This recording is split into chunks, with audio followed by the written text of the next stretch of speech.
नमस्कार साथियों, मैं सुनील यादव फिर से आपका पुनः स्वागत करता हूं बैक टू एजुकेशन के ऑनलाइन प्लेटफॉर्म पर।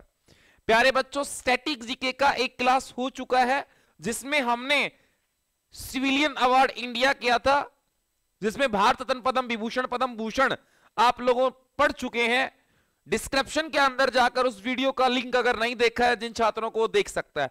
आज लोग हम स्टैटिक जीके में अगला टॉपिक पढ़ेंगे वर्ल्ड ऑर्गेनाइजेशन। प्यारे बच्चे, और वर्ल्ड ऑर्गेनाइजेशन की बात करता हूं, जिसे आप हिंदी में बोलते हो विश्व संगठन, वर्ल्ड ऑर्गेनाइजेशन। प्यारे बच्चे, तो वर्ल्ड ऑर्गेनाइजेशन की अगर मैं बात करूं यहां पर, तो वर्ल्ड ऑर्गेनाइजेशन में सबसे पहले पढ़ने हैं यूनाइटेड नेशन ऑर्गेनाइजेशन। प्यारे बच्चों, संयुक्त राष्ट्रीय संघ, यूएनओ।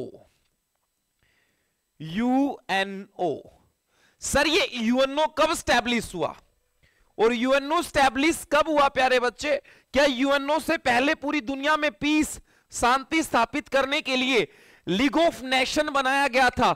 उसका क्या कार्य था? लीग ऑफ नेशन के स्थान पर यूएनओ क्यों आया? प्रथम विश्व युद्ध, फर्स्ट जो बेटा वर्ल्ड वार हुआ, उसका क्या कारण था? सेकंड वर्ल्ड वार हुआ, उसका क्या कारण था? और ऐसा क्यों किया गया कि सेकंड वर्ल्ड वार के बाद पूरे विश्व को एक चार्टर की तरफ जाना पड़ा, यूएनओ एक अधिनियम बनाना पड़ा? आइए इन चीजों पर बात करते हैं। सबसे पहले प्यारे बच्चे, ऑस्ट्रेलिया, जैसा आपने कभी प्रथम विश्व युद्ध पढ़ा होगा, नहीं सूर्यदेव सर आपको पूरा कराएंगे। प्रथम विश्व युद्ध हुआ, उसका कारण था ऑस्ट्रेलिया। ऑस्ट्रेलिया बेटा, ऑस्ट्रेलिया नहीं, ऑस्ट्रेलिया उसका कारण था। और प्रथम विश्व युद्ध 1914 से 1918 के मध्य होता। जैसे युद्ध खत्म होता है तो आर्थिक, सैन्य, पूरे विश्व में हानि होती है। तो पूरा विश्व प्यारे बच्चे एक चीज डिसाइड करता है, अगर विश्व में कभी फिर से ऐसा युद्ध ना हो, क्यों ना हम एक ऐसा ग्रुप बना लें, अगर किसी दो देशों के मध्य विवाद होता है तो उसका वो समाधान कर दे। तो इसी के चलते हुए प्यारे बच्चे, जैसे ही फर्स्ट वर्ल्ड वार खत्म होता है, बहुत से राष्ट्र मिलकर लीग ऑफ नेशन की तरफ चले जाते हैं। प्यारे बच्चे, क्या बनाया जाता है? लीग ऑफ नेशन, राष्ट्रीय संघ बनाया जाता है, लीग ऑफ नेशन बनाया जाता है। और यह 10 जनवरी 1920 को स्टैब्लिश किया गया। और ये लीग ऑफ नेशन का कारण यही था, दुनिया में पीस स्टैब्लिश करना, दुनिया में शांति स्थापित करना, कि प्रथम विश्व युद्ध जैसा कभी पुनः युद्ध ना हो। यह एक ऐसा मुख्य कारण था प्यारे बच्चों। इसका मुख्यालय लीग ऑफ नेशन का मुख्यालय बनाया गया था, वो जिनेवा में बनाया गया था। और ये जिनेवा है ना प्यारे भाई, ये स्विट्जरलैंड के अंदर जिनेवा में बनाया गया। जिनेवा स्विट्जरलैंड के अंदर है। लेकिन आप सभी को पता है, प्रथम विश्व युद्ध में जर्मनी को टारगेट किया गया और पूरा भांडा जर्मनी पर थोप दिया गया था। निकोलस द्वितीय प्रथम विश्व युद्ध में भाग पड़ते हैं देश छोड़कर। हिटलर उस समय सेना अध्यक्ष होते हैं। वही हिटलर थोड़े दिन बाद जर्मनी के तानाशाह बन जाते हैं और पोलैंड पर अटैक कर देते हैं। मतलब लीग ऑफ नेशन की कहीं नहीं चली। क्यों नहीं चली? एक समय पर जर्मनी पुनः, प्यारे बच्चे, जर्मनी पुनः किसके ऊपर? पोलैंड पर अटैक कर देता है और ध्रुवीय राष्ट्रीयकरण में फिर से बैटल शुरू हो जाती है, दूसरा विश्व युद्ध शुरू हो जाता है। तो मेरे को आप बताओ, दूसरा विश्व युद्ध शुरू हुआ तो लीग ऑफ नेशन तो क्या होना था? भंग होना ही था, क्योंकि लीग ऑफ नेशन का काम था दुनिया में शांति स्थापित करना, लेकिन ऐसा नहीं हुआ। तो मेरे भाई, होना क्या था? लीग ऑफ नेशन क्या हो गया? खत्म हो गया द्वितीय विश्व युद्ध। और जैसे ही द्वितीय विश्व युद्ध खत्म हुआ, एक संयुक्त राष्ट्र चार्टर बनाया गया 50 देशों ने मिलकर। मतलब लिखित एक चार्टर बनाया गया। लीग ऑफ नेशन असफलता कारण यह भी था, इसमें कोई अध्याय नहीं थे, कोई चार्टर नहीं थे, कोई लेख नहीं थे। मतलब ये इसके कोई रूल्स नहीं थे ज्यादातर। लेकिन जैसे ही सेकंड वर्ल्ड वार खत्म हुआ, आपको पता है जापान, जर्मनी पूर्णतः प्यारे बच्चे सेकंड वर्ल्ड वार में आर्थिक मंदी का शिकार हो चुके थे। तो 50 देशों ने मिलकर एक चार्टर बनाया, जिसे संयुक्त राष्ट्र चार्टर बोलते हो। इसमें 19 अध्याय और 111 लेख बनाए गए। और यह कहा गया, अगर कभी भविष्य में ऐसा होता है, वर्ल्ड वार होता, तो उसको हम क्या करेंगे बेटा? यहीं पर ही उसका निपटारा करने का काम करेंगे। इन चार्टर्स में यह बात की गई। और इसी चार्टर के तहत प्यारे बच्चों क्या बनता है विश्व के अंदर यूएनओ, जो आज भी अच्छे से क्या कर रहा है मेरे प्यारे बच्चे, काम कर रहा है। तो आज की क्लास में हम यूएनओ ही करने वाले हैं। तो यूएनओ जब बना तो उसमें कितने देश थे मेरे भाई, 50। बहुत बार पेपर में पूछा है कि यूएनओ की स्थापना के समय या संयुक्त राष्ट्र चार्टर में कितने देशों ने हस्ताक्षर किए थे, 50 देशों ने हस्ताक्षर किए थे मेरे भाई। स्थापना के समय 50 देश थे, लेकिन इसमें 51वां देश शामिल हुआ था मेरे बच्चे, वो पोलैंड शामिल हुआ था। बहुत बार पूछा गया है। आज यूएनओ के 193 देश सर, 193वां देश दक्षिण सूडान 2011 में यूएनओ में शामिल हुआ था। तो यूएनओ चार्टर कितने देशों ने मिलकर बनाया था, 50। मतलब मूलतः इसके सदस्य देश कितने, 50।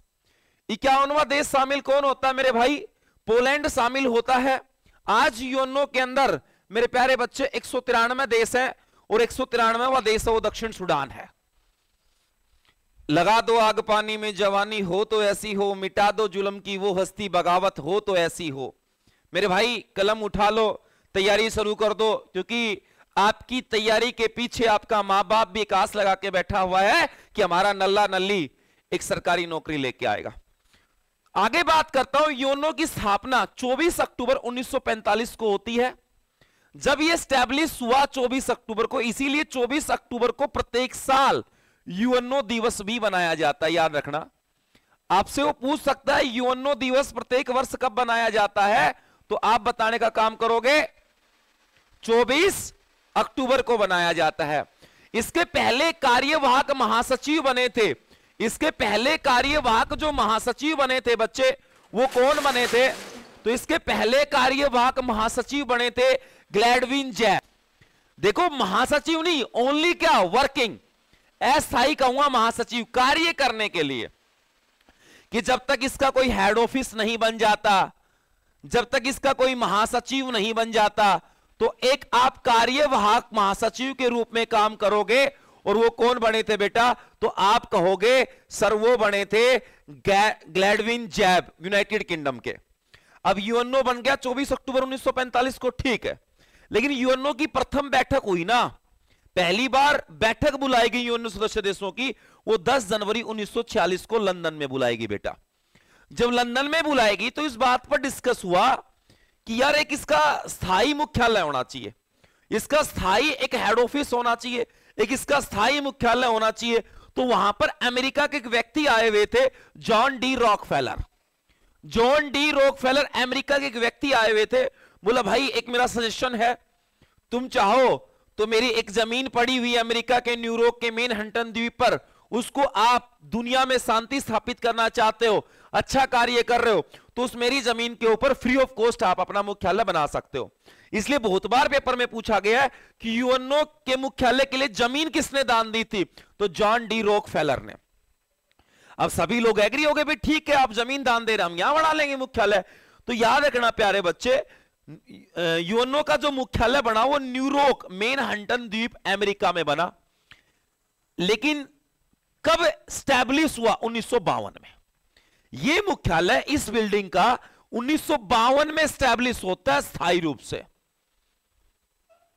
और यह जमीन जो दान दी गई वो जॉन डी रॉकफेलर अमेरिका का एक व्यक्ति था, उसके द्वारा दान दी गई। तो यूएनओ कब बना, यूएनओ में कितने सदस्य देश हैं, यूएनओ दिवस कब बनाया जाता है, यूएनओ की प्रथम बैठक, बहुत बच्चा गलत करता है कि इसका मुख्यालय न्यूयॉर्क के अंदर है, तो पहली बैठक भी न्यूयॉर्क के अंदर हुई होगी, नहीं, ये इंग्लैंड लंदन के अंदर हुई बच्चे। आगे अगर मैं बात करूं, अभी तक कार्यवाहक महासचिव है, पहली बैठक में भी काम कौन कर रहा है, कार्यवाहक महासचिव। अब देखो अगला महीना आ गया फरवरी, 2 फरवरी 1946 को बैठक में यह कहा गया भाई इसका एक स्थायी महासचिव होना चाहिए। और यूएनओ के पहले, याद रखना मेरे प्यारे बच्चे, यूनाइटेड नेशन ऑर्गेनाइजेशन के फर्स्ट जो महासचिव बने वो ट्रिगवे ली बने। कौन बने मेरे बच्चे, ट्रिगवे ली। ये व्यक्ति यूएनओ का महासचिव बना। और ट्रिगवे ली नॉर्वे देश के थे। किस देश के थे मेरे बच्चे, नॉर्वे देश के थे। तो यूएनओ के पहले महासचिव, वो कार्यवाहक महासचिव थे। ज्यादातर एग्जाम में नहीं आता, अगर आ जाए तो बता देना, ज्यादातर एग्जाम में ये आता बच्चे कि यूएनओ के महासचिव कौन थे, ट्रिगवे ली थे। अब ये ट्रिगवे ली 2 फरवरी 1946 से 10 नवंबर 1952 तक महासचिव रहता है प्यारे बच्चे। 1952 में जब ये हटते हैं तो 53 अप्रैल तक कोई महासचिव नहीं रहता। अब याद रखना, इसके दूसरे महासचिव पर थोड़ा सा विवाद हुआ था, और वो विवाद होने के कारण स्वीडन देश के, नॉर्वे के पास ही है स्वीडन देश, उसी के महासचिव बनते हैं डैग हैमरस्कोज्ड। डैग हैमरस्कोज्ड बेटा स्वीडन के यूएनओ के दूसरे महासचिव बने, जो लगभग मोस्ट वेरी इंपोर्टेंट पर्सन है ये आदमी डैग हैमरस्कोज्ड। क्यों इंपोर्टेंट है प्यारे बच्चे, बता देता हूं। 18 सितंबर 1961 को प्यारे बच्चे एक विमान दुर्घटना के अंदर इसकी क्या हो जाती है, डेथ हो जाती है। तो यह बहुत बार प्रश्न पूछा गया, यूएनओ का कौन सा महासचिव विमान दुर्घटना के अंदर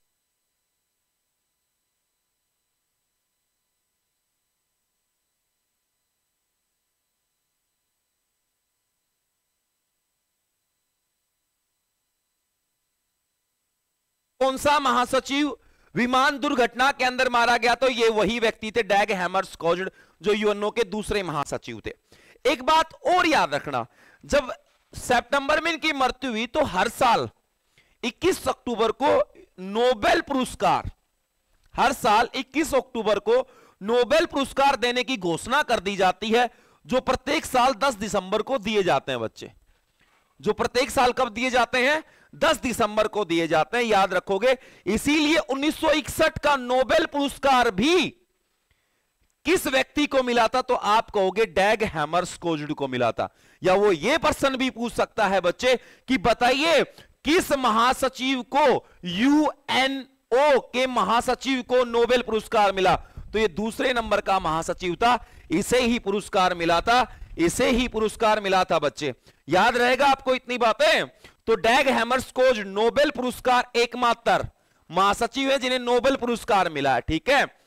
1961 में डैग हैमरस्कोज्ड को नोबेल प्राइज मिला था, ठीक है, क्योंकि पद पर रहते हुए महासचिव जिनकी मृत्यु हो चुकी थी वो यही था, और दूसरे नंबर का भी था, स्वीडन का था। अगर बात की जाए कि सर यूएनओ के पहले महासचिव तो कौन थे, ट्रिग्वे ली, और जो ट्रिग्वे ली है ना वो नॉर्वे के हैं, मैं पढ़ा चुका हूं आपको। और अब तक यूएनओ के केवल 9 महासचिव बने हैं प्यारे बच्चे, जिसमें से तीसरा महासचिव बनाना वो पहला एशियाई, मतलब गैर यूरोपियन, छपता है हर बार, सीजीएल में तो काफी बार छपा है। पहला गैर यूरोपियन प्यारे बच्चे महासचिव यूएनओ का, या पहला एशियाई यूथांट, किस देश का, म्यांमार का। और ये कौन से नंबर के यूएनओ के महासचिव, तीसरे नंबर के, याद रहेगा प्यारे बच्चे। ये है यूथांट। वर्तमान महासचिव है वो एंटोनियो गुटेरस है, पुर्तगाल से बिलोंग करता है एंटोनियो गुटेरस, और एंटोनियो गुटेरस 9वें नंबर के पे मेरे भाई, कौन से नंबर के, 9वें नंबर के महासचिव हैं। पहले ट्रिग्वे ली थे, दूसरे कौन थे, डैग हैमरस्कोज्ड बेटा, तीसरे कौन थे, यूथांट। लेकिन वर्तमान में कौन है, एंटोनियो गुटेरस, किस देश के हैं, पुर्तगाल के। लेकिन एंटोनियो गुटेरस कौन से नंबर के हैं, तो आप बताने का काम करोगे श्रीमान, ये 9वें नंबर के हैं, ठीक है।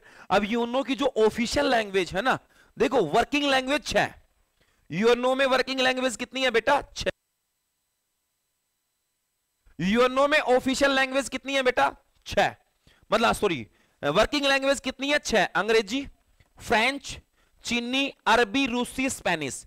लेकिन ऑफिशियल लैंग्वेज है जिनमें केवल वर्किंग होता है वो 2 है, अंग्रेजी और फ्रेंच। वो कितनी है बेटा, 2 है, अंग्रेजी और फ्रेंच, अंग्रेजी और फ्रेंच। तो आपसे पूछा जाए यूएनओ की जो ऑफिशियल लैंग्वेज है वो कितनी है, 2 है, वर्किंग लैंग्वेज है वो 6। अब कोई भी एक संस्था होती है दुनिया में शांति स्टैब्लिश कर रही है, हर एक संस्था का अपना ध्वज होता है।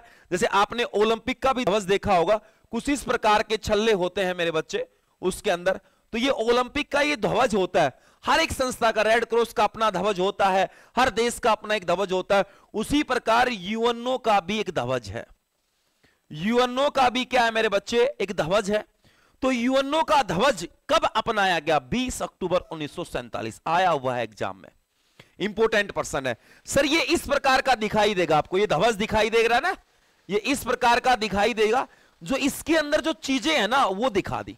देखो ये छल्ले बने हुए ऐसे, ये छल्ले, 4 छल्ले जो ऐसे एक दूसरे से कटे हुए हैं ना, इसके अंदर कुछ महाद्वीप दर्शाए गए हैं। लेकिन मोस्ट इंपोर्टेंट है ना बेटा, ये देखो ये पत्तियां, ये पत्तियां मोस्ट इंपोर्टेंट है। आपसे पूछेगा यूएनओ के ध्वज के दोनों साइड जो पत्तियां हैं वो किसकी हैं बेटा, जैतून की। ये जो पत्तियां हैं ये किसकी दिखाई देती है, लिखा हुआ यूएनओ के ध्वज में जैतून की पत्तियां दिखाई देती हैं, दोनों साइड ये जैतून की पत्तियां हैं। यूएनओ का ध्वज किसके द्वारा डिजाइन किया गया था, तो आप बताने का काम करोगे सर यूएनओ का जो ध्वज है ना वो किसके द्वारा डिजाइन किया गया था, तो डॉन मैकालीग्लिन्स, बेटा ये देख लीजिए, डोनाल्ड मैकालीग्लिन्स द्वारा यूएनओ का ध्वज डिजाइन किया गया था, जो 20 अक्टूबर 1947 को अपनाया गया था। आई होप आपको समझ आया होगा। इसका पीडीएफ जो आप टॉपिक पढ़ रहे हैं, इसका पीडीएफ प्यारे बच्चे आपको बैक टू एजुकेशन की ऐप के ऊपर मिल जाएगा। तो सारे बच्चे ये एप्लीकेशन डाउनलोड कर लें और जो आप पढ़ रहे हैं मेरे से यूएनओ, इसका आप लोग वहां से पीडीएफ मुहैया करवा सकते हैं। सर अगर मैं बात करूं, हमारा जिस प्रकार ये एक बॉडी है, इसके अलग अलग पार्ट हैं प्यारे भाई, है या नहीं है, उसी प्रकार यूएनओ दुनिया में शांति स्टैब्लिश करेगा। जो सेकेंड वर्ल्ड वॉर में पिछड़ चुके हैं देश, उनकी फाइनेंशियल हेल्प भी करेगा, उनकी आर्थिक मदद भी करेगा। तो इसके क्या बनाएंगे, प्रिंसिपल ऑर्गन बनाएंगे, इसके पार्ट बनाएगी, अलग अलग बॉडियां बनाएगी कि तुम्हारा काम ये है, जैसे हमारी बॉडी का जो हाथ है वो थप्पड़ मारने का काम करता है ना, अरे नहीं खाना खाने का भी काम करता है, बदमाश बच्चे, ठीक है। तो इसके भी प्रिंसिपल ऑर्गन बने यूएनओ के, यूनाइटेड नेशन ऑर्गेनाइजेशन के प्यारे बच्चे। और यूएनओ के प्रिंसिपल ऑर्गन 6 बनाए गए। जब यूएनओ स्टैब्लिश किया गया तो यूएनओ के प्रिंसिपल ऑर्गन थे वो कितने थे, 6। लेकिन वर्तमान में है ना वो 5 ही है मेरे भाई। वर्तमान में कितने हैं, 5 प्रिंसिपल ऑर्गन है यूएनओ के मेरे बच्चे। जनरल असेंबली जिसे आप महासभा बोलते हैं, ये यूएनओ का पार्ट है, अलग अलग करके पढ़ेंगे हम, ऐसे नहीं है। सुरक्षा परिषद, सिक्योरिटी काउंसिल, ये भी यूएनओ का पार्ट है मेरे बच्चे। इकोनॉमिक एंड सोशल काउंसिल, ये भी आर्थिक एवं सामाजिक परिषद, ये भी यूएनओ का पार्ट है बच्चे। इंटरनेशनल कोर्ट ऑफ जस्टिस, ये भी क्या है मेरे भाई, यूएनओ का पार्ट है। सेक्रेट सचिवालय भी यूएनओ का पार्ट है। और ट्रस्टीशिप काउंसिल पर न्याय परिषद भी यूएनओ का पार्ट है। तो यूएनओ के कितने पार्ट थे, कितने प्रिंसिपल ऑर्गन थे मेरे बच्चे, 6। कितने प्रिंसिपल ऑर्गन होते थे, 6। लेकिन वर्तमान में कितने हैं, तो 5। मतलब ट्रस्टीशिप काउंसिल भंग कर दिया गया था 1994 में। इसके पीछे थोड़ी सी लॉजिक बता देता हूं, कई बच्चे कंफ्यूज हो जाएंगे। इसका कारण था जो गरीब देश हैं, जिनकी अपनी खुद की सेना नहीं है, उनकी ये पार्ट है ना, ये मदद करेगा ताकि वो देश फिर कभी, जैसे मेरे पास सेना नहीं है, मैं अपना एक देश है, तो कोई भी मुझे गुलाम बना लेगा आसानी से। मेरे पास पैसा नहीं है तो कोई भी मुझे अच्छा आसानी से गुलाम बना लेगा। तो ऐसे देश प्यारे बच्चे जो बिल्कुल आर्थिक रूप से, सैन्य रूप से पिछड़े हुए हैं, उनकी ये मदद करेगा। लेकिन 1993 में जब यूएनओ की रिपोर्ट आई कि विश्व के सभी कंट्रीज वर्तमान में अपनी जगह व्यवस्थित ढंग से चल रहे हैं, जिनकी अपनी खुद की सेनाएं हैं, तो बोला फिर है खुद की सेना, तो फिर भाई हाथ का काम आपका नाक करने लग जाए तो हाथ की क्या जरूरत है, कटवा देना चाहिए। निकम्मे, ऐसा नहीं है बच्चे। मैंने बोला जब सब देशों के पास अपनी सेना है तो इसका क्या काम बचता है, इसको क्या कर दो, इस पर क्यों पैसा खर्च कर रहे हो, इसको बंद कर दो। यही कारण था ट्रस्टीशिप काउंसिल को क्या कर दिया गया, भंग। इसीलिए आप वर्तमान में यूएनओ के कितने अंग पढ़ते हैं मेरे बच्चे, 5। कितने अंग पढ़ते हैं, 5। तो एक एक करके पढ़ लेते हैं। सबसे पहले जनरल असेंबली। जनरल असेंबली बेटा, जिसे आप महासभा बोलते हैं। सबसे पहले तो जनरल असेंबली, महासभा, इसका मुख्यालय वो वही है जहां यूएनओ का, न्यूयॉर्क के अंदर। इसे याद रखना, विश्व की लघु संसद कहा जाता है। वर्ल्ड पार्लियामेंट के नाम से लो बेटा किसे जाना जाता है, तो विश्व की लघु संसद कहा जाता है इसे। प्रत्येक देश से 5 प्रतिनिधि भेजे जा सकता है। याद रखना एक बात, कोई भी देश महासभा में 5 प्रतिनिधि भेज सकता है यहां बैठने के लिए, लेकिन जब वोट डालने का समय आएगा किसी विधेयक पर या किसी कानून पर, वर्ल्ड लेवल के कानून पर, तो याद रखना वो वोट एक ही काउंट होगा। ऐसा नहीं है एक देश 5 प्रतिनिधि भेज रहा, 4 ने वोट डाल दिया तो 4 वोट काउंट होंगे ना, वोट काउंट एक ही होगा। इस बात का आप ध्यान रखें। महासभा हर वर्ष सितंबर के तीसरे मंगलवार से लेकर दिसंबर के मध्य तक इसकी बैठक चलती है। फिक्स है कि इसकी जो बैठक होनी है ना, हर साल सितंबर का जो तीसरा मंगलवार आएगा, महासभा में एक अध्यक्ष होता है और 21 उपाध्यक्ष होते हैं। और इस महासभा के लिए बेटा 7 मुख्य समितियां हैं। कितनी, मैं कह सकता हूं जो चीफ कमेटी है वो कितनी है, मुख्य समितियां हैं वो कितनी है, 7। आगे देखो, मोस्ट इंपोर्टेंट बात है, यूएनओ का जो महासचिव की नियुक्ति होती है, जैसे अभी यूएनओ के महासचिव है एंटोनियो गुटेरस, एंटोनियो गुटेरस जी, उसकी नियुक्ति होती है वो महासभा से होती है। आपसे सीधा प्रश्न पूछेगा, बताओ यूएनओ के महासचिव की नियुक्ति कहां से होती है, तो महासभा से। अगर यूएनओ के अंदर कोई नया देश ऐड होना है या किसी को हटाना है, वो काम भी किसका है प्यारे बच्चे, महासभा का। प्रश्न पूछा गया था कि बताइए किसी एक नए देश को यूएनओ, यूनाइटेड नेशन ऑर्गेनाइजेशन का अंग बनाना है, तो उसकी अनुमति कहां से मिलेगी या वो विधेयक कहां से पारित होगा, वो महासभा से होगा। यूएनओ के सभी सदस्य देश, 193 सदस्य देश, वो महासभा के भी क्या है प्यारे बच्चे, सदस्य। अब जनरल असेंबली में एक अध्यक्ष होगा, वो वर्तमान में डेनिस फ्रांसीसी 78 नंबर का। जनरल असेंबली के महासचिव ये व्यक्ति हैं और इसका नाम है प्यारे बच्चे डेनिस फ्रांसीसी। और कौन से नंबर के हैं ये, 7-8 रैंक के। अब क्या इस महासभा का कोई भारतीय अध्यक्ष बना है? हां जी, यूएनओ जनरल असेंबली की पहली महिला अध्यक्ष और प्रथम भारतीय है। मतलब यूएनओ की जनरल असेंबली में पुरुष को छोड़ दे और अगर पूछे कि पहली महिला विश्व की जो जनरल असेंबली महासभा की अध्यक्षा बनी, वो विजया लक्ष्मी पंडित थी, भारत की। हालांकि इसका रैंक था ना वो 8वां था, 7 इससे पहले पुरुष बन चुके थे, ये भारत की थी। इनका कार्यकाल 15 सितंबर 1953 से 23 सितंबर 1954 तक रहा था। सिर्फ 1 साल लगभग काम किया था इन्होंने महासभा के अंदर बच्चे।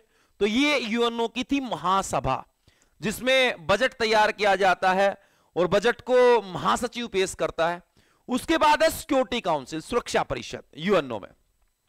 जैसे यूएनओ में आप सिक्योरिटी काउंसिल वीटो पावर बचपन से पढ़ते हो ना कि वीटो पावर है या भारत को वीटो पावर नहीं मिलेगी तो क्या हो जाएगा, ये वो फलाना डिमका, ऐसा कुछ नहीं है बच्चे। हम वीटो पावर वगैरह भी जिंदा है, हमारा अस्तित्व है आज भी, ठीक है। वीटो पावर वाले लोग भी हमसे सलाह मांग रहे हैं।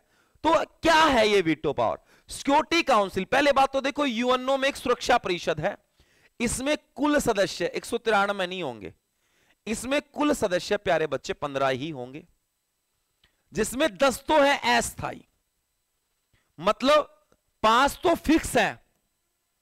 और ये वो फिक्स है उस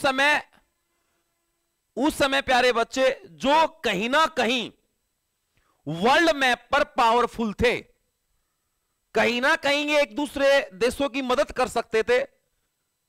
ये वही देश है उस समय के, जैसे अमेरिका, आपको पता होगा जापान सेकंड वर्ल्ड वॉर में बम गिराया था अमेरिका, नागासाकी हिरोशिमा पे।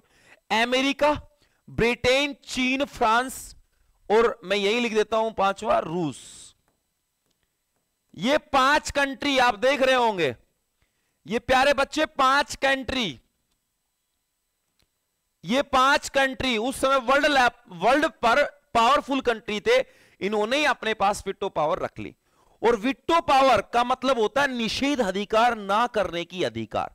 जैसे एग्जाम्पल के रूप में समझाता हूं मैं, भारत ने यूएनओ पर यह कहा कि मुझे भी वीटो पावर चाहिए।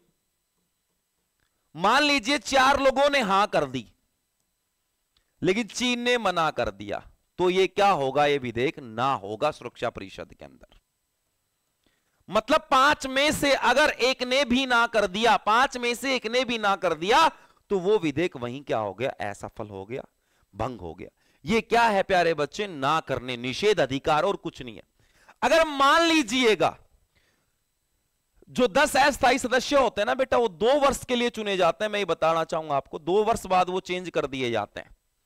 और जो 5 है वो स्थायी है, उनके पास वीटो पावर कंट्री बोलते हैं उन्हें, निषेध अधिकार, ना करने का अधिकार। लेकिन सपोज करो कोई भी विधेयक आया, कोई भी एक विधेयक आया वर्ल्ड लेवल का और वो सकारात्मक है, मतलब हां कर दिया इन 5 ने, तो क्या अस्थायी है वो जलेबी करने गए हैं क्या, वहां जलेबी बनाने गए हैं? तो याद रखना बेटा, सकारात्मक विधेयक में भी जो स्वीकृति चाहिएगी ना, वो 5 तो ये है ही है। इनके अनुसार 10 में से भी कितने चाहिएंगे? 4। तो कितने लोगों की? 9 लोगों की आवश्यकता होगी। याद रखना, ऐसा नहीं है ना कर दिया, ठीक है 5 में से ना कर दिया किसी एक ने तो असफल हो गया वहीं, लेकिन 5 ने किसी चीज पर हां कर दी, तो ये 10 अस्थायी फिर क्या है? इनकी कोई भूमिका नहीं है। तो इनमें से भी कितने आदमी चाहिए जो हां के पक्ष में हो? 4। देखो मैंने लिखा हुआ, सकारात्मक निर्णय के लिए 15 में से 9 सदस्यों की स्वीकृति जरूरी है, मतलब 5 की तो इनकी है ही है। इसमें से भी कितने चाहिए बेटा? 4। सबसे ज्यादा बार अस्थायी सदस्य रहा है वो जापान रहा है 11 बार, और ब्राजील भी कितनी बार बच्चे? 11 बार। ब्राजील भी कितनी बार रहा है? 11 बार रहा है बच्चे। ब्राजील भी कितनी बार रहा है? 11 बार। अच्छा यहां पर एक चीज नहीं है, मैं आपको बताना चाहूंगा, भारत कितनी बार अस्थायी सदस्य रहा है? तो आप कहोगे सर भारत 8 बार, ये लिखा हुआ नहीं है, भारत 8 बार यूएनओ का अस्थायी सदस्य देश बन चुका, अस्थायी देश बन चुका बेटा। भारत कितनी बार बन चुका है? 8 बार। 1 जनवरी 2021 से लेकर 31 दिसंबर 2022 तक अस्थायी सदस्य था भारत, 8 बार अस्थायी सदस्य देश बना। अब देखो एक बात और बता देता हूं, वीटो पावर का सबसे पहले प्रयोग किया था ना वो अमेरिका ने किया था 1971 में।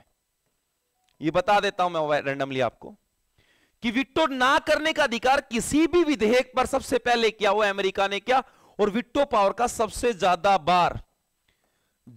बार प्रयोग करने वाला विश्व का देश है प्यारे बच्चों, रूस है।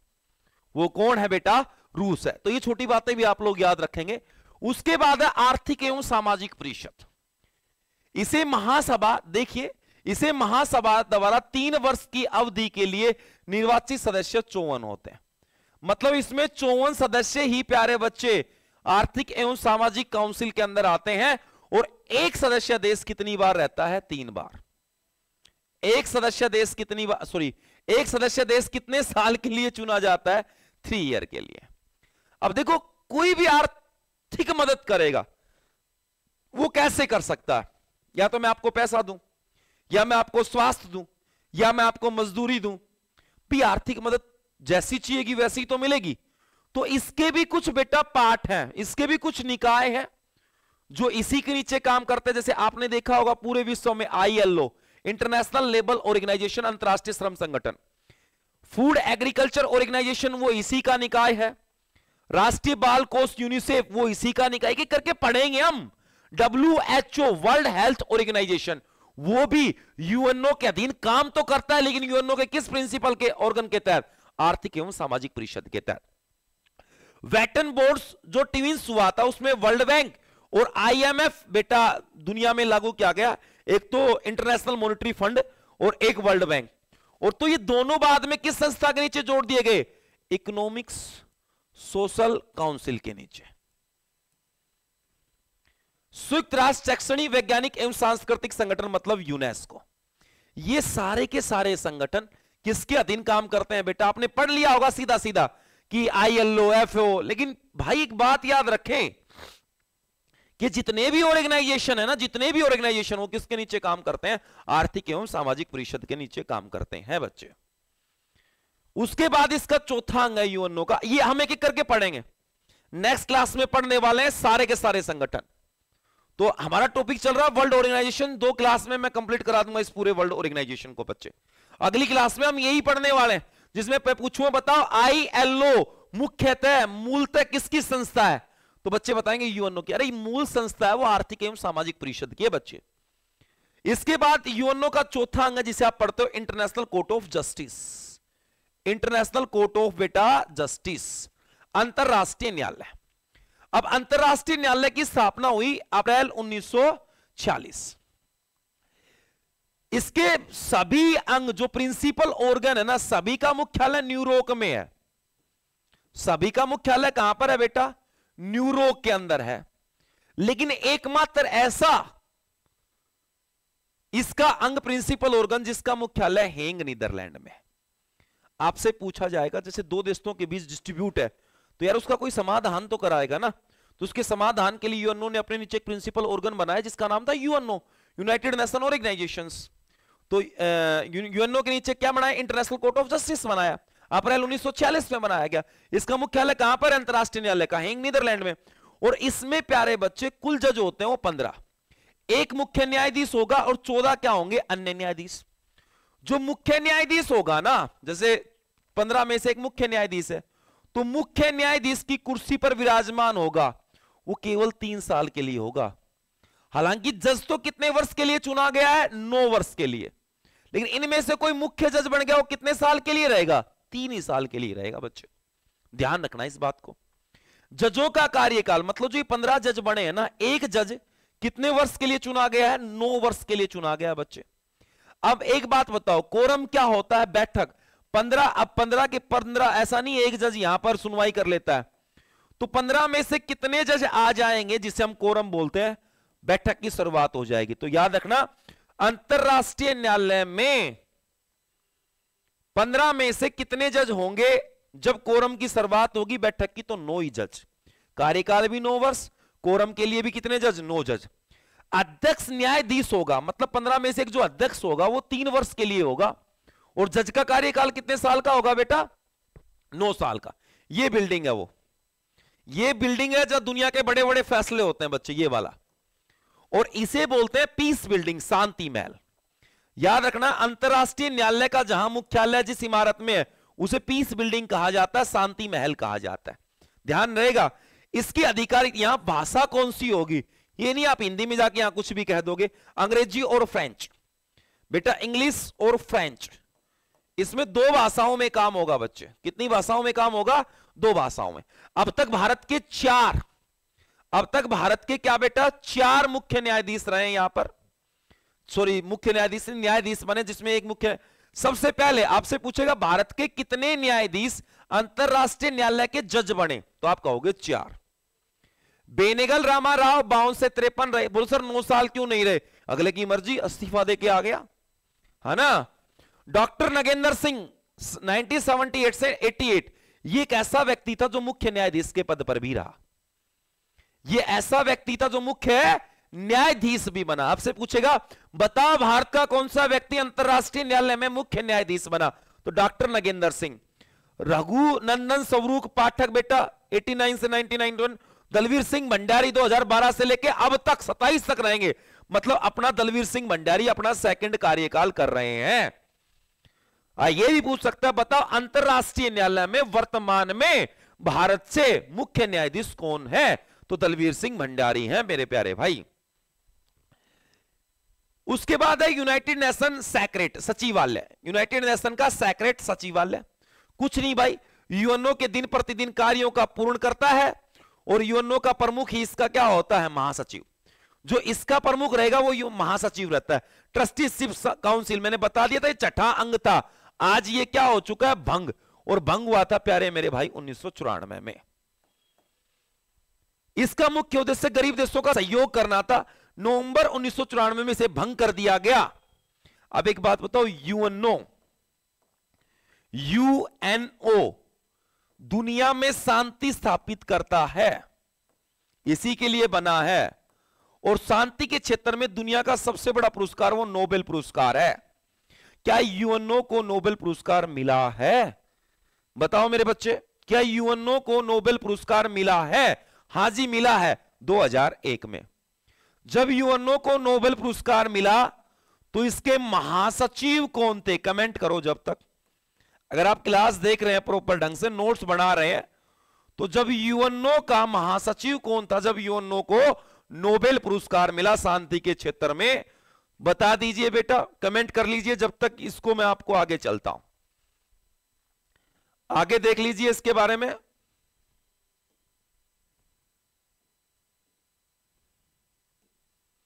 इसके प्रैक्टिस क्वेश्चन करवा देता हूं मैं आपको कि सर इसके प्रैक्टिस जो आपने यूएनओ पढ़ा है उसके प्रैक्टिस क्वेश्चन कौन से हैं। यूएनओ का एकमात्र महासचिव कौन थे जिसकी पद पर रहते हुए मृत्यु हुई? कमेंट छापो। यूएनओ के महासचिव कौन थे मेरे बच्चे जिसकी पद पर रहते हुए मृत्यु हुई? बताओ मेरे भाई, आंसर तो नहीं आया अभी तक किसी का। यूएनओ के कौन से महासचिव जिनकी पद पर रहते हुए मृत्यु हुई थी मेरे बच्चे? बता दीजिए कौन थे? सेकंड व्यक्ति थे, स्वीडन के थे, डैग हैमरस्कॉज्ड। ट्रिगवेली ये पहले महासचिव हैं, ये वर्तमान महासचिव हैं पुर्तगाल के 9वें नंबर के, और ये पहले एशियाई थे 3रे नंबर के। ठीक है, तो ये व्यक्ति था जो यूएनओ के पद पर रहते। यूएनओ को नोबेल शांति पुरस्कार किस वर्ष मिला? अभी बताया 2001। यूएनओ को नोबेल शांति पुरस्कार किस वर्ष प्रदान किया गया? 2001। संयुक्त राष्ट्र दिवस, जब यूएनओ की स्थापना ही 24 अक्टूबर 1945 को हुई है, तो इसका एस्टैब्लिश डे भी कब बनाया जाएगा? 24 अक्टूबर। देख लो कहां पर ऑप्शन है, 24 अक्टूबर। यूएनओ का कौन सा अंग कार्य करता है शांति प्लेस हेग नीदरलैंड में? देखो कितना अच्छा क्वेश्चन है। मतलब यूएनओ का प्रिंसिपल ऑर्गन कौन सा है जो इस बिल्डिंग में काम करता है? वो बिल्डिंग है हेग नीदरलैंड। तो अभी तो पढ़ा है यार, कोर्ट ऑफ जस्टिस। देख यार, अभी तो देखिए आप, मैंने अभी फोटो ये देखिए, शांति महल, ये शांति महल अभी तो करवाया है। तो इसका आंसर बताओ बेटा, इसका आंसर क्या है?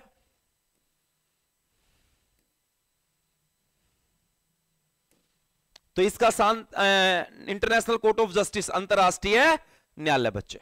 नेक्स्ट, अंतरराष्ट्रीय न्यायालय आईसीजे में कितने न्यायाधीश होते हैं प्यारे बच्चे? 15 होते हैं। एक मुख्य न्यायाधीश होता है, 14 अन्य होते हैं। अंतरराष्ट्रीय न्यायालय न्यायाधीश का कार्यकाल कितने वर्ष का होता है? तो न्यायाधीश तो कितने समय के लिए बनाया जाता है? 9 वर्ष के लिए। लेकिन जो प्यारे बच्चे मुख्य न्यायाधीश बनता है उसका टाइम ड्यूरेशन 3 साल ही होता है। कितने साल होता है टाइम ड्यूरेशन? 3 साल ही होता है। आर्थिक और सामाजिक परिषद में कितने सदस्य होते हैं? तो आप बताओगे 54 सदस्य होते हैं। कितने सदस्य होते हैं? और सुरक्षा परिषद में कितने होते हैं प्यारे बच्चे? 15, 5 27 और 10 27। महासभा में कितने होते हैं बच्चे? 193 होते हैं, जो यूएनओ के पूरे हैं। संयुक्त राष्ट्र का नाम किसने दिया? जब यूएनओ बनाने की बात हो रही थी कि दुनिया में शांति स्टैब्लिश किया जाए, सेकेंड वर्ल्ड वार के बाद 1939 से 1945 के मध्य जो सेकेंड वर्ल्ड वार हुआ, तो यह कहा गया भाई एक चार्टर बनाओ जिसके तहत दुनिया में शांति बने रहे। तो इस संयुक्त राष्ट्र को नाम किसने दिया कि ये यूएनओ के नाम से काम करेगा? बता दीजिए बेटा, फ्रैंकलिन रूजवेल्ट, अमेरिकी राष्ट्रपति। ये इस राइट आंसर है। इसी के द्वारा यूएनओ को यूएनओ नाम दिया गया था। आपको भी नाम दिया गया होगा आपके मां बाप द्वारा, लेकिन आपको कालिया, भूरिया, गोरिया कोई ना कोई तो कहता होगा बच्चे, वो किसी पड़ोसी द्वारा नाम दिया जाता है। सर्वप्रथम वीटो पावर का इस्तेमाल किस देश ने किया? मार्च 1971 में अमेरिका ने किया। सबसे ज्यादा बार वीटो पावर प्रयोग करने वाला देश रूस है, लेकिन पहली बार प्रयोग की बात कर रहा है वो अमेरिका ने। संयुक्त राष्ट्र यूएनओ की स्थापना का मुख्य उद्देश्य है देशों की आर्थिक स्थिति को बढ़ाना, जलवायु परिवर्तन को रोकना, विश्व शांति सुरक्षा। मोस्ट इंपोर्टेंट बेटा, पूरे वर्ल्ड में पीस और सिक्योरिटी, विश्व शांति सुरक्षा को स्टैब्लिश करना ही यूएनओ का मुख्य कार्य था। 1945 में जब संयुक्त राष्ट्र की स्थापना की गई, उस समय सदस्य देश, ये कह रहा कि ये जब बनाना तो इसमें सदस्य देश कितने थे? 50। 51वां देश पोलैंड शामिल हुआ था। आज इसमें 193 देश हैं, और 193वां देश है ना प्यारे बच्चे, वो कौन है? दक्षिणी सूडान है। और दक्षिण सूडान, इसका पार्ट 193वां जो पार्ट बना वो 2011 में बना। कितने देशों के प्रतिनिधि द्वारा संयुक्त राष्ट्र की स्थापना? चार्टर 26 जून 1945। मतलब ये कह रहा है जब यूएनओ का चार्टर बना ना, तो उस चार्टर पर कितने देशों ने साइन किए थे? बेटा 50। बात वही है पिछले क्वेश्चन की। कितने देशों ने साइन किए थे उस चार्टर पर? 50 देशों ने तो साइन किए थे। सेम क्वेश्चन था, लैंग्वेज घुमा के था। ये सारे क्वेश्चन एसएससी ने पूछे हैं। मैं आपसे वो बता रहा हूं कि स्टाफ सिलेक्शन कमीशन ने सारे के सारे पर्सन पूछे किसी ना किसी एग्जाम में, और वही मैं करवा रहा हूं। ये पीवाईसी क्वेश्चन है, प्रीवियस ईयर क्वेश्चन। संयुक्त राष्ट्र के ध्वज के चिन्ह में 2 शाखाएं हैं, अरे ऐसी दो शाखाएं हैं ना, वो पूछ रहा है किसकी बनी हुई है, तो मैंने पढ़ाया है जैतून, जैतून बेटा, ओलिव, जैतून की बनी हुई है वो शाखाएं। ठीक है, सबसे अधिक बार विट्टो का इस्तेमाल किसने किया है, तो रूस ने किया है बच्चे। कमेंट करके बताओ कितनी बार रूस ने विट्टो पावर प्रयोग किया है। पार्लियामेंट ऑफ द वर्ल्ड, विश्व का संसद, और कौन सा बेटा, लघु, याद रखना, ये छोटी सी मिस्टेक है। किसे कहा जाता है, तो जनरल असेंबली होगा। देखो महासभा, हिंदी में बोलते हैं महासभा, जो यूएनओ का प्रिंसिपल ऑर्गन ही है ये भी। अटल बिहारी वाजपेयी ने संयुक्त राष्ट्र के किस अधिवेशन, मतलब पूछ रहा है वो 4 अक्टूबर 1977 बेटा, पूरा लिख देता हूं, कई बार ये भी पूछ लेता है आपको, क्योंकि पहली बार कोई भारतीय जो यूएनओ में हिंदी में भाषण दे के आया था वो 4 अक्टूबर 1977 का दिन था। विदेश मंत्री के रूप में अटल बिहारी वाजपेयी यहां शिकत करने गए थे। तो यूएनओ संयुक्त राष्ट्र का किस अधिवेशन में हिंदी में भाषण दिया, वो 32वां संयुक्त राष्ट्रीय अधिवेशन था प्यारे भाई। कब हिंदी में भाषण दिया, किस वर्ष दिया, 1977 में, 4 अक्टूबर 1977 में। ध्यान दीजिएगा, पहला भारतीय जो यूएनओ में हिंदी में भाषण देने वाला था अटल बिहारी वाजपेयी। संयुक्त राष्ट्रीय संघ में वीटो का क्या अर्थ है, मैं निषेध करता हूं, निषेधात्मक वोट मतलब ना करने की क्षमता है यार, मैंने अभी अभी बताया है। 2001